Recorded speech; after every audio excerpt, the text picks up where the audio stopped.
Nah, ini nih gas yang meledak nih. Oh, seru. Terus.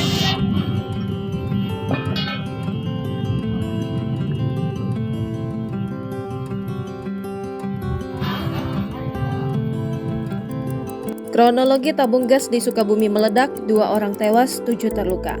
Sekitar pukul 17.40 waktu Indonesia Barat, pengendara dan warga di sekitar Jalan Raya Sukabumi Bogor, tepatnya di Kampung Lodaya, Desa Karangtengah, Kecamatan Cibadak, Kabupaten Sukabumi, Jawa Barat, dikagetkan dengan suara ledakan dahsyat dari tabung gas CNG yang diangkut truk pada Senin 27 November 2023. Detik-detik tabung gas CNG yang diangkat truk meledak terekam kamera CCTV salah satu ruko. Dalam rekaman CCTV terlihat tiba-tiba muncul ledakan membawa asap pekat yang membuat kerusakan bangunan, bahkan barang di ruko pun terjatuh. Tak hanya itu, sejumlah kendaraan pun rusak akibat ledakan tabung gas CNG yang diangkut truk bernomor polisi B9496 SYX itu. Kapolsek Cibadak Kompol Ridwan Ishak mengatakan, tabung gas CNG yang meledak itu diduga mengalami kebocoran. Saat itu tabung gas CNG diangkut truk yang melaju dari arah Bogor ke Sukabumi. Di lokasi itu truk tiba-tiba meledak. 2 orang dikabarkan meninggal dunia dan 7 orang terluka. Dari kejadian tersebut dilaporkan 2 orang tewas atas nama HH warga Bojonggenteng Sukabumi,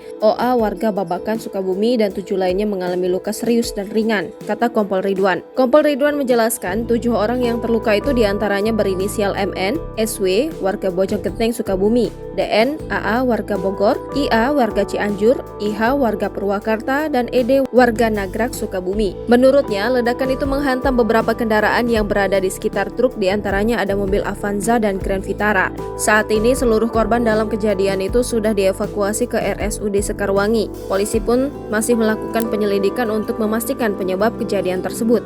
Di lokasi juga terlihat kaca rumah makan di pinggir jalan pecah, barang-barang di toko di sekitar TKP juga berhamburan akibat ledakan hebat tersebut. Kecelakaan di Lodaya, mobil tabung gas oksigen meledak. Download Tribun X sekarang, menghadirkan lokal menjadi Indonesia.